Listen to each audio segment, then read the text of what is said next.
वो मुतालबा कर रहे थे कि इसको सिंगल डिजिट में होना चाहिए। सवाल ये है कि इस कमी से मुल्की मईशत पर कितने मुस्बत असरात मुरतब होंगे। इससे पहले एक और बड़ी खबर IMF की तरफ से भी आज आई। आलमी मालियाती इदारे ने आज पाकिस्तान समेत 76 ममालिक के 40 अरब डॉलर्स के कर्ज को 1 साल के लिए फ्रीज कर दिया है। IMF की जानिब से जारी बयान में कहा गया है कि तरक्की पजीर ममालिक को रवां साल 40 अरब डॉलर्स के कर्जे वापस करने हैं, लेकिन कोरोना वायरस की मौजूदा सूरत हाल को देखते हुए तरक्की पजीर ममालिक ने IMF से कर्जे फ्रीज करने की दरख्वास्त की है।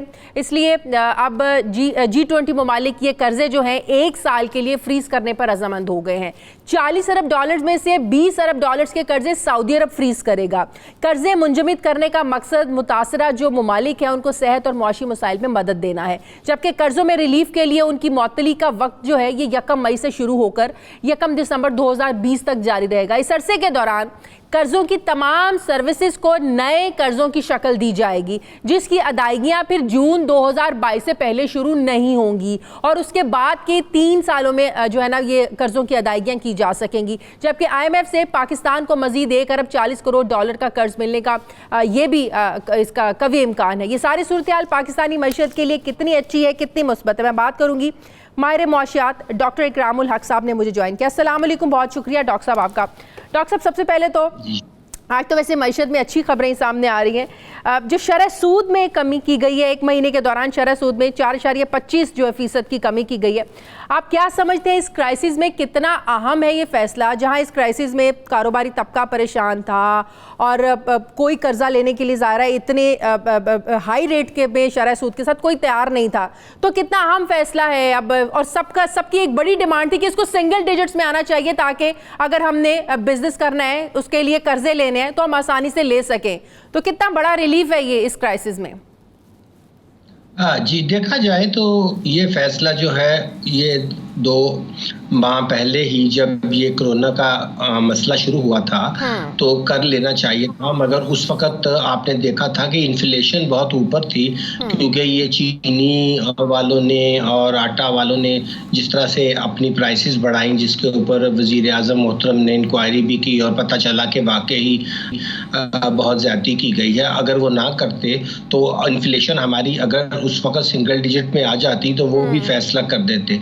तो एक लिहाज से स्टेट बैंक भी मजबूर था कि आमतौर पर जो इकोनॉमिक थियरी होती है उसमें आप अपनी शरह सूद जो हुकूमत फिक्स करती है वो इन्फ्लेशन से कभी नीचे नहीं होती, उसके बराबर हो सकती है, वरना फिर और इन्फ्लेशन होने का खतरा होता है। तो आपने देखा कि बैड गवर्नेंस की वजह से अब जाहिर है कि जब लॉकडाउन हो रहा था तो लोग तो पिछले कर्जे जात भी नहीं दे रहे थे और आमतौर पर बैंक जो है उन्होंने फ्रीज किया होता है रेट, और या फिर ये कि बाज लोन ऐसे होते हैं जिसमें फ्लोटिंग, यानी जैसे कम होगा तो कम ले लेंगे और बाज लोगों ने जो है वो पहले से फिक्स लिया होता है। अब बहुत फायदा ये होगा कि एक तरफ तो आपको याद होगा एक और अच्छा दाम भी हमने दोबारा याद करना होगा कि उन्होंने कहा कि जो लोग अपने एम्प्लॉयज़ के ड्यूज नहीं पे कर पाए वो 4% पे वो लोग जो टैक्स पेयर हैं और दूसरे 5% पे कर्जा लेकर, लेकिन वो लोग भी कह रहे हैं इसको 0 पे होना चाहिए, शरह सूद बिल्कुल नहीं लेना चाहिए इस पे।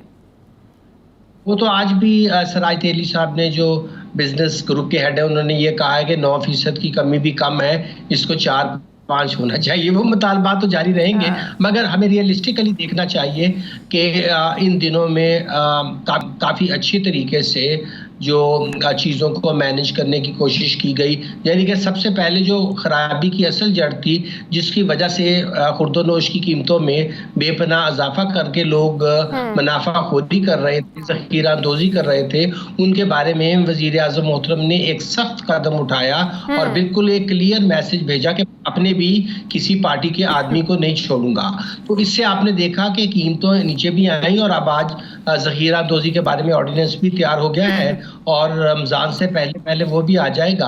तो एक तो इस मुल्क में पहली दफा रेट ऑफ द स्टेट कायम करने के लिए अगर आप ऐसे इकदाम करेंगे तो इसका आम लोगों को फायदा होगा। दूसरा, अगर स्टेट बैंक जो है इन्फ्लेशन और नीचे आती है, जैसे आपने तेल की कीमतों में देखा बेपनाह जो है वो आलमी तौर पर कमी हुई है, अभी उसका फायदा भी पूरी तौर पर आवाम को जाना है और मुझे उम्मीद है आने वाले दिनों में वो तेल की कीमतें भी और कम अच्छा डॉक्टर साहब, G20 मालिक ने जो ये फ्रीज किए हैं 1 साल के लिए कर्जे, कहा जा रहा है कि पाकिस्तान ने सिर्फ इस साल में 10 अरब डॉलर्स जो है ना वो किस्तों की मद में अदा करने थे। ये कितना बड़ा रिलीफ है 1 साल के लिए। अब आपको अगर पैसे नहीं देने हैं तो इससे इकोनॉमी पे कितना असर, मुस्बत असर पड़ेगा? बहुत बड़ा रिलीफ है। जी देखा जाए तो आने वाले 3 सालों में जो इमरान खान साहब के होंगे 22 से 23 अरब डॉलर हमने सूद और प्रिंसिपल की मद में अदा करने थे, जो कि हमारे बैलेंस ऑफ पेमेंट के ऊपर बहुत बड़ा दबाव था क्योंकि हमारी एक्सपोर्ट्स फिर कम हो गई हैं। अगरचे हम अपनी इंपोर्ट कम करने में कामयाब हुए हैं मगर हमारे ख़जाने में इतना फॉरेन एक्सचेंज नहीं है कि हम अपनी ये ऑब्लिगेशंस पूरी कर पाते। तो फिर या तो हमें और कर्जे लेने पड़ते। मगर देखिए कि ये अल्लाह ताला की तरफ से बड़ी अच्छी मदद हुई कि जब ये क्राइसिस आया तो कई दफ़ा क्राइसिस जो है वो बहुत बड़ी आपके लिए अपॉर्चुनिटी भी पैदा कर देते हैं। तो आज जो 76 मुल्कों के लिए उन्होंने इसको डेफर किया है वो पाकिस्तान के लिए भी बहुत बड़ा रिलीफ है, क्योंकि आने वाले दिनों पे हमारे ऊपर ये दबाव नहीं होगा कि हमने बहुत से बैरूनी जो है कर्जाजात और उनके जो ऊपर सूद है वो अदा करना है। इसका मतलब ये है कि हुकूमत के पास इतनी फिस्कल स्पेस पैदा हो जाएगी और शरह सूद में कमी के बाद भी हुकूमत ने जो डेट सर्विसिंग लोकल डेट की करनी है उसके अंदर भी तकरीबन 1500 से 1600 अरब की बचत होगी, जिसको वो लोगों की इमदाद के लिए, बिजनेस को दोबारा चलाने के लिए और इस्तेमाल कर सकते हैं। बिल्कुल रिलीफ मिल सकता है। लेकिन दूसरी तरफ अलार्मिंग सिचुएशन अगर आप अपने ग्रोथ रेट को देखें तो बहुत ज़्यादा ख़तरनाक सी बात है। IMF ने भी बात की और बहुत से माहिरीन भी यहाँ पर बात कर रहे हैं कि इस पेंडेमिक की वजह से जो हमारा ग्रोथ रेट है ये मनफी में जा सकता है, -1.3 तक जा सकता है।